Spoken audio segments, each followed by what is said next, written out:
دریافت فرمایا ہے کہ بعض دسترخوان جو سجائے جاتے ہیں ان پہ اشعار لکھے ہوئے ہوتے ہیں، تو یہ کیسا ہے؟ اشعار جو لکھے ہوتے ہیں یہ لکھنا ممنوع ہے۔ اس کی وجہ یہ ہے کہ حرف کی، الفاظ کی اپنی عزت اور تکریم ہے، تو اس لیے نہیں لکھنے چاہیے۔ پرانے زمانے میں تیر اندازی بچوں کو سکھانے کے لیے بورڈ پہ لکھتے تھے فرعون، اور کہتے تھے جو نون ہے بچوں اس کو نشانہ بناؤ، نون کے نقطے کو،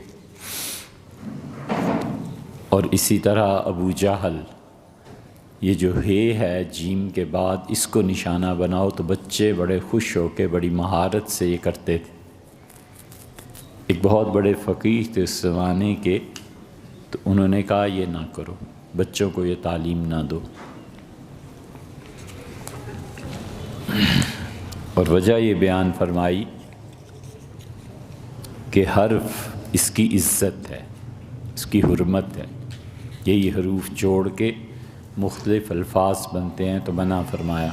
اس لیے دسترخوانوں پہ اشعار کا لکھنا یہ درست نہیں ہے۔ لیکن یہ تہذیب حیدرآباد والوں کی تھی، دکن والوں کی، اب بھی ہے ان میں۔ اس ملک میں کہاں سے یہ تہذیب آئی؟ جی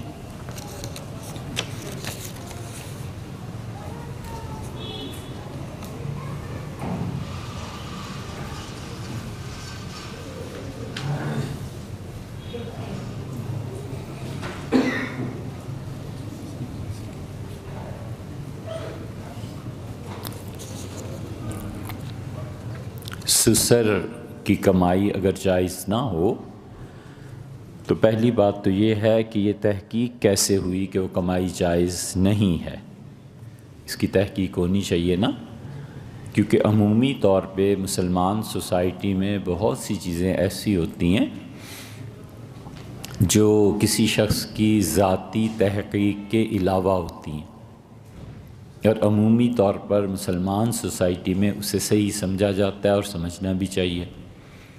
جیسے اب کوئی آدمی اس کی تحقیق میں چل پڑے کہ یہاں پہ ذبیحہ درست ہوتا ہے یا نہیں، تو پہلے تو جانور کو دیکھے گا، پھر کہاں سے ذبیحہ آتا ہے، اس قصاب کی دکان پہ جائے گا، پھر اس سے جا کے پوچھے گا کس نے ذبح کیا ہے، پھر اس نے ذبح کیا، اچھا بھئی تم نے تکبیر پڑھی تھی، 4 رگیں اس کی کاٹ لی تھی، نہیں کاٹ لی تھی، اتنا کون کرے گا؟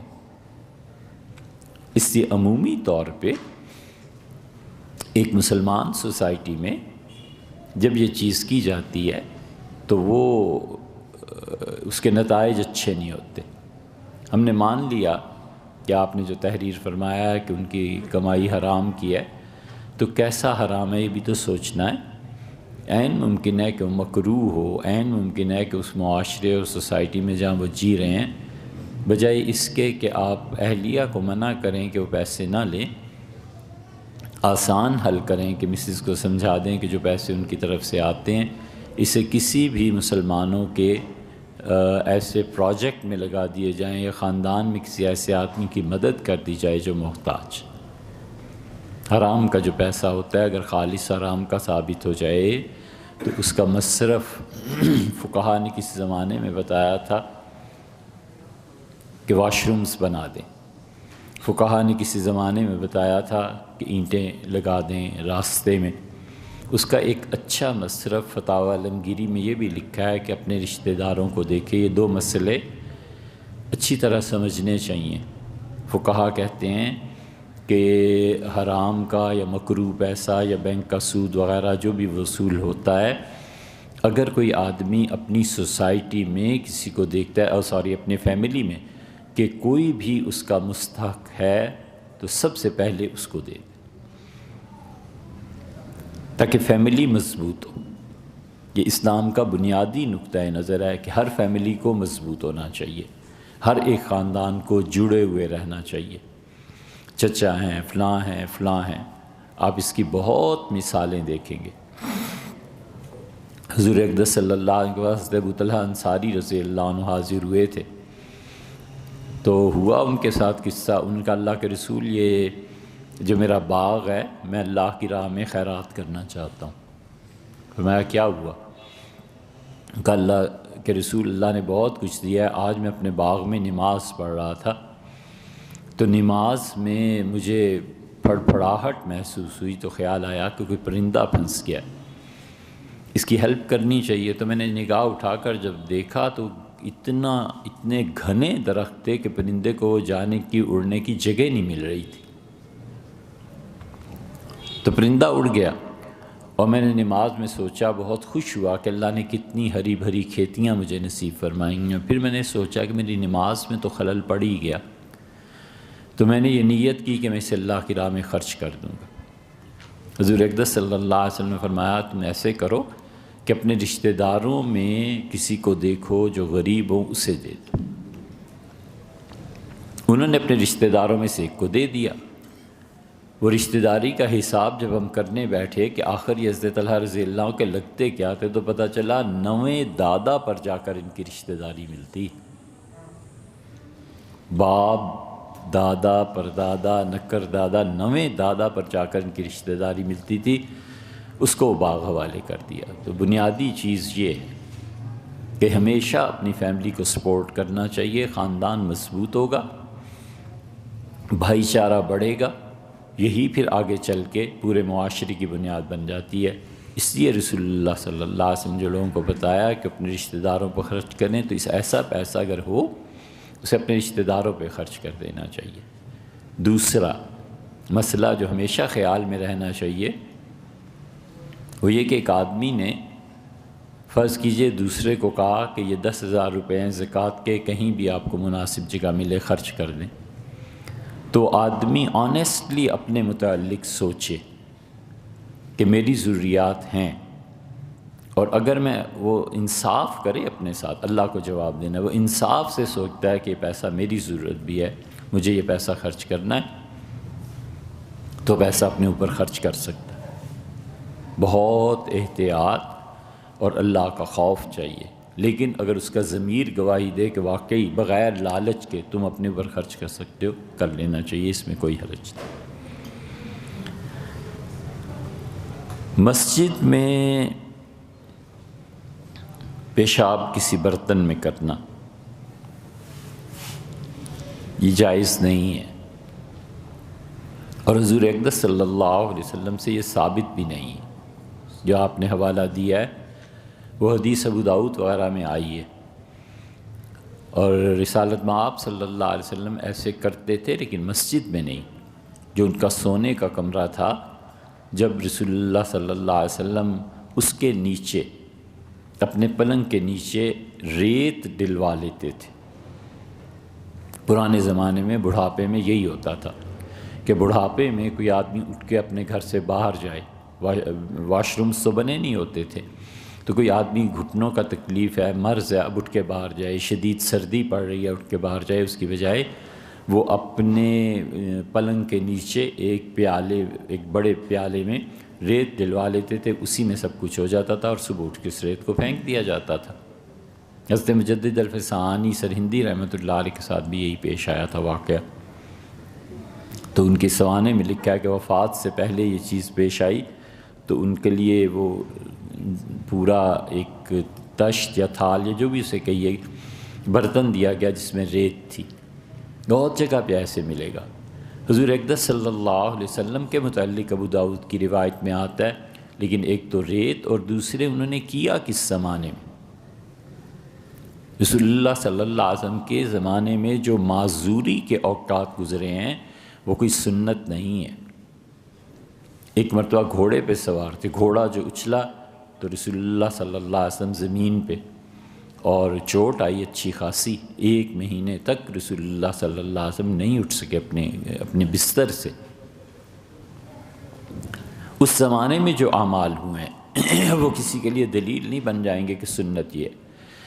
گھٹنوں میں تکلیف شروع ہو گئی بہت شدید، تو رسول اللہ صلی اللہ علیہ وسلم کی تشریف لائے اور کھڑے ہو کے پیشاب کیا، اس طرح سے کہ کنارے پہ کھڑے ہو گئے، ایک ٹبا ایک ٹیلا تھا، اور نیچے گندگی کا ڈھیر پڑا ہوا تھا جیسے ہوتی ہیں آج کل بھی، تو اس طرح یہ واقعہ پیش آیا۔ اب کوئی اس سے دلیل لینے لگے تو یہ کوئی دلیل نہیں بنتی۔ اسی طرح رسول اللہ صلی اللہ علیہ وسلم کو زخم احد میں آ گئے تھے تو ان میں اٹھنے بیٹھنے میں دشواری پیش آتی تھی۔ اسی طرح رسول اللہ صلی اللہ علیہ وسلم نے نماز پڑھائی ہے بیٹھ کے بھی۔ جب یہ حادثات پیش آئے ہیں تو اس وقت رسول اللہ صلی اللہ علیہ وسلم کے جو اعمال تھے وہ بیماری کے لیے ہیں، معذوری کے لیے ہیں، وہ امت کے لیے سنت نہیں ہے اور نہ اس سے سند لی جا سکتی۔ اس میں ذات کیا چیز ہے؟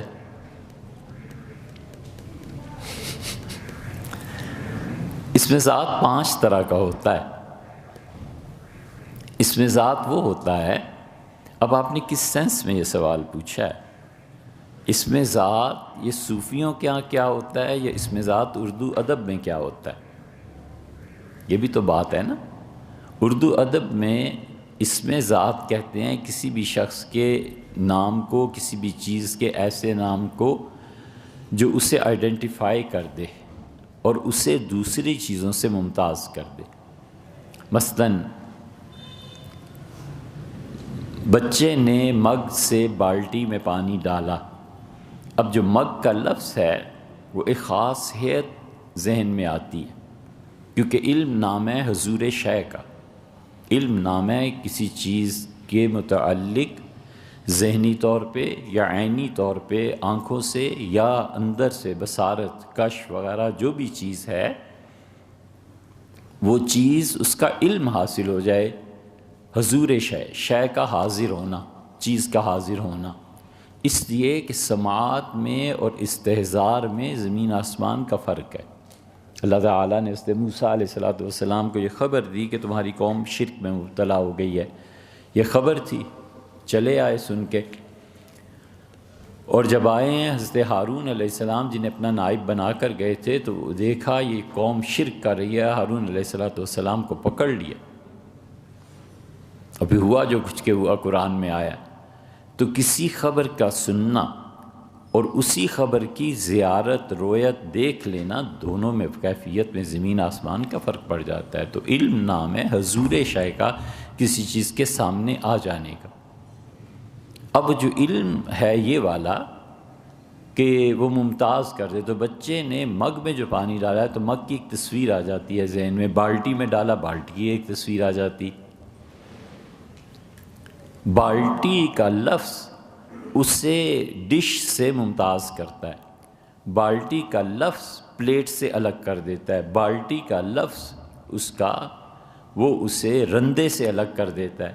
تو اس میں ذات یہ ہوا کرتا ہے اردو میں، اور اس میں ذات 5 قسمیں ہیں اردو میں اس کی۔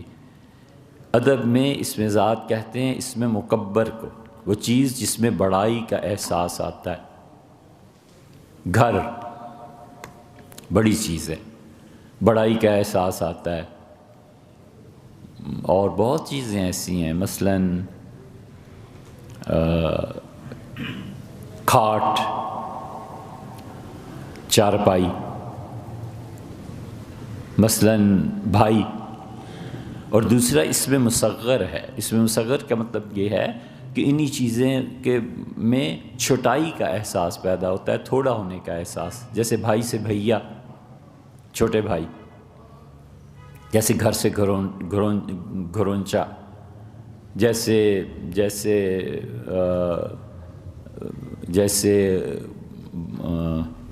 پھول سے پھولیا، کتاب سے کتابچہ، بہت ایسے ہیں۔ تیسرا اسم جو ہوتا ہے، اسم کی تیسری قسم جو ہوتی ہے وہ اس میں آلہ ہوتا ہے کہ کس آلے سے وہ کام کر رہا ہے۔ میں نے قلم سے لکھا تو قلم جو ہے یہ اس میں آلہ ہو جائے گا۔ اسی طرح چھڑی سے مارا، چھڑی کو ٹیک کر زمین پہ چلے تو یہ اس میں آلہ ہو جاتا ہے۔ 3 ہو گئے۔ اس میں ظرف زمان ہوتا ہے، اسم ظرف زمان اور اسم ظرف مکان۔ ظرف زمان کا مطلب یہ ہوتا ہے کہ کس ٹائم پہ پایا گیا۔ صبح 10 بجے اس نے آ کے دکان کھولی، تو صبح 10 بجے جو ہے یہ اس کے لیے اسم ہے ظرف زمان کا، ٹائم کو شو کیا ہے۔ اور اسم بھی ہوتا ہے ظرف مکان کے لیے بھی۔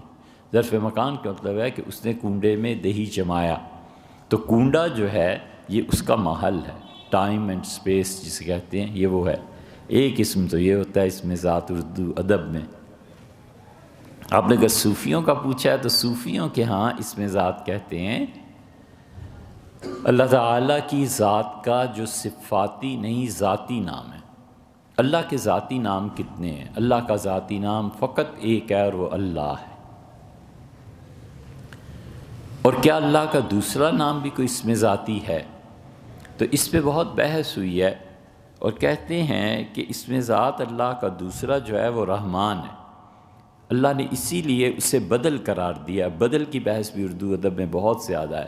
بدل کا مطلب یہ ہے کہ اللہ نے کہا قل ادعوا اللہ، آپ ان سے کہیے کہ کہو اللہ، پکارو اللہ کو، او ادعوا الرحمن، یا رحمان کو پکارو۔ رحمان کہو، اللہ کہو، سارے اچھے نام اللہ کے ہیں۔ تو اس لیے کچھ لوگ اس طرف گئے ہیں کہ اللہ کے بعد رحمان اللہ کا اسم ذات ہے۔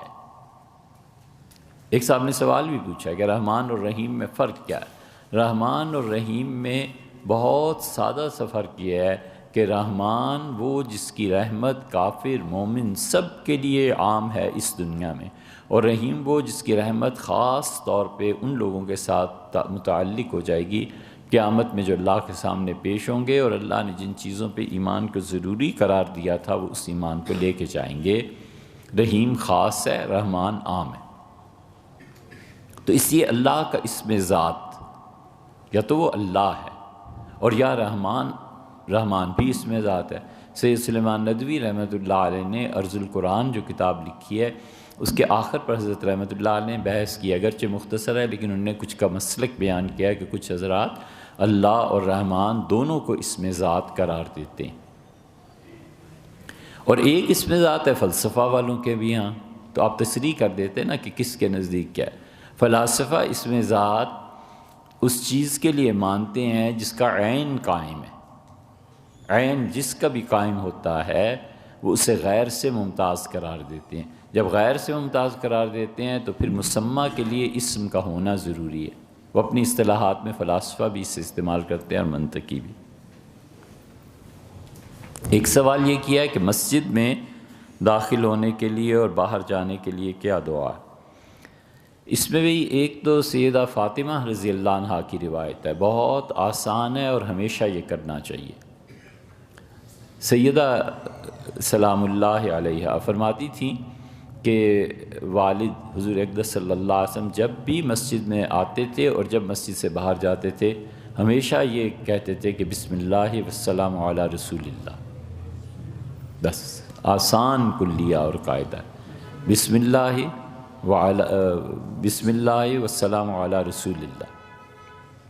اسی لیے قبر میں جب اتارتے ہیں نا، جب نہلاتے ہیں، ان سارے مواقع پر بسم اللہ وعلی ملت رسول اللہ یہ پڑھنا چاہیے۔ لوگ بہت کوتاہی کرتے ہیں، بہت کوتاہی کرتے ہیں۔ ہم نے کسی کو نہیں دیکھا کہ میت کو جب کروٹ بدلتے ہیں یا میت کو اتارتے ہیں۔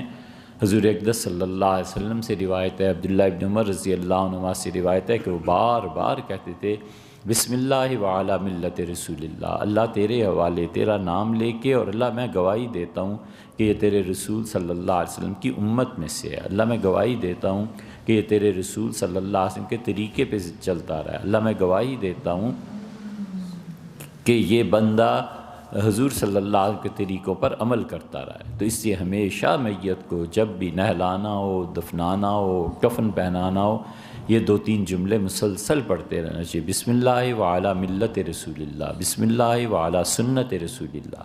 اور مسجد میں باہر جاتے ہوئے یا اندر آتے ہوئے حضرت فاطمہ رضی اللہ عنہا کی روایت ہے، کہتی تھیں حضور صلی اللہ علیہ وسلم ہمیشہ کہتے بسم اللہ والسلام علی رسول اللہ، بسم اللہ والسلام علی رسول اللہ۔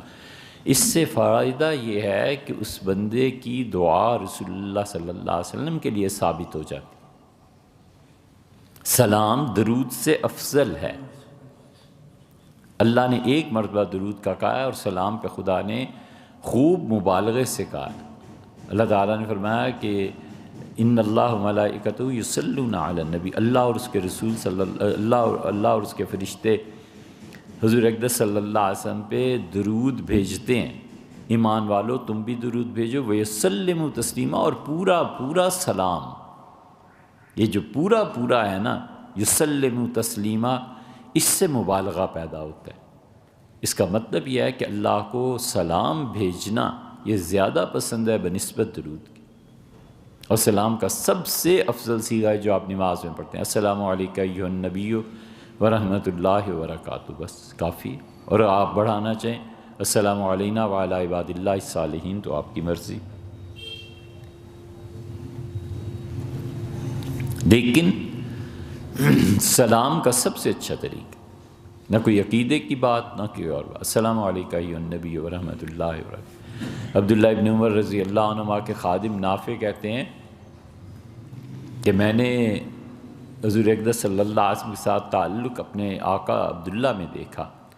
انہوں نے کہا عبداللہ رسول اللہ صلی اللہ علیہ وسلم کے مزار شریف پہ قبر مبارک پہ حاضر ہوتے تھے، کہتے تھے السلام علیکم یا رسول اللہ، پھر کہتے تھے السلام علیکم یا ابی بکر، پھر کہتے تھے السلام علیکم یا ابی، والد آپ پہ اللہ کی سلامتی ہو، ابو بکر آپ پہ اللہ کی سلامتی ہو، اور حضور اقدس صلی اللہ علیہ وسلم کو سلام پیش کرتے تھے، پھر جاتے تھے جوتے میں رکھ دیتا تھا، پھر چلے جاتے تھے واپس، پھر آتے تھے، اور ایک دن میں نے شمار کیا تو 200 مرتبہ وہ سر بالیں وہاں سے لوٹے جوتے چھوڑ کے، اور پھر آئے، پھر گئے، پھر آئے، اتنا حضور صلی اللہ علیہ وسلم نے تعلق تھا، 200 مرتبہ ایک وقت میں سلام پیش کرنے حاضر۔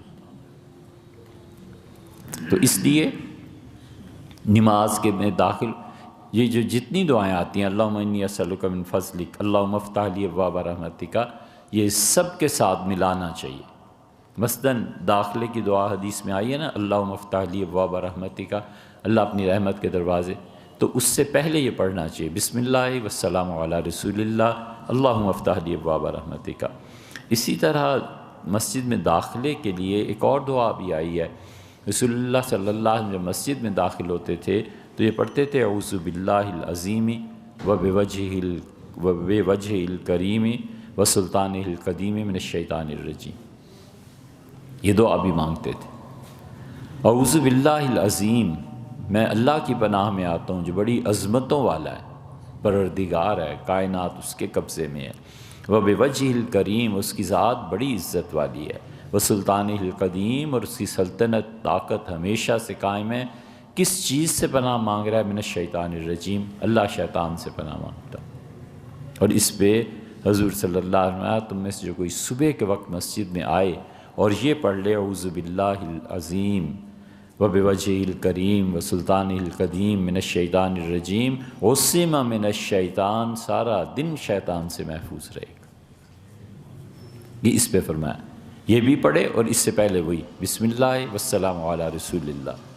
اسی طرح حدیث میں آتا ہے کہ رسول اللہ صلی اللہ علیہ وسلم یہ بھی پڑھتے ہیں رب اغفر لی ذنوبی وافتح لی ابواب رحمتک، اللہ میرے گناہوں کو معاف فرما دے اور اے پروردگار رحمت کے دروازے۔ اس سے بھی پہلے وہی بسم اللہ والسلام علی رسول اللہ، سیدہ فاطمہ رضی اللہ عنہ کی روایت۔ اسی طرح مسجد سے جب باہر نکلے تو اس وقت بھی یہ دعا مانگنی چاہیے، بسم اللہ والسلام علی رسول اللہ، اللہم انی اسألک فضلک، اللہم انی اسألک من فضلک رب اغفر لی ذنوبی، یہ بھی ایک جگہ آیا ہے کہ اللہ میرے گناہوں کو معاف فرما دے۔ تو یہ ساری دعائیں اس طرح سے ہیں، مگر یہ پکی عادت بنا لینی چاہیے کہ مسجد میں قدم رکھے اور بسم اللہ والسلام علی رسول اللہ، اور مسجد سے باہر قدم رکھے تو بھی پڑھ لے بسم اللہ والسلام علی رسول اللہ۔ ایک سوال یہ دریافت کیا گیا ہے کہ قبلے کی طرف پاؤں کرنا مکروہ ہے، بہت مکروہ ہے، بہت زیادہ منع کیا گیا۔ حضور صلی اللہ علیہ وسلم فرمایا حیم و میتن، قبلے کا احترام کرو زندگی میں بھی اور تمہاری موت کے بعد بھی اس کا احترام ہے، یعنی چہرے کو اس طرف کرنا چاہیے۔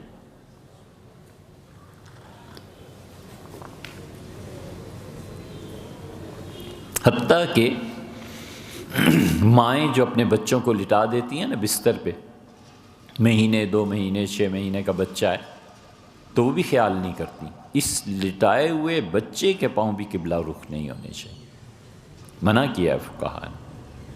یہ گناہ جو ہے اس لٹانے والی پہ ہوگا یا والے پہ ہوگا، کیونکہ انہوں نے قبلے کا احترام چھوڑ دیا۔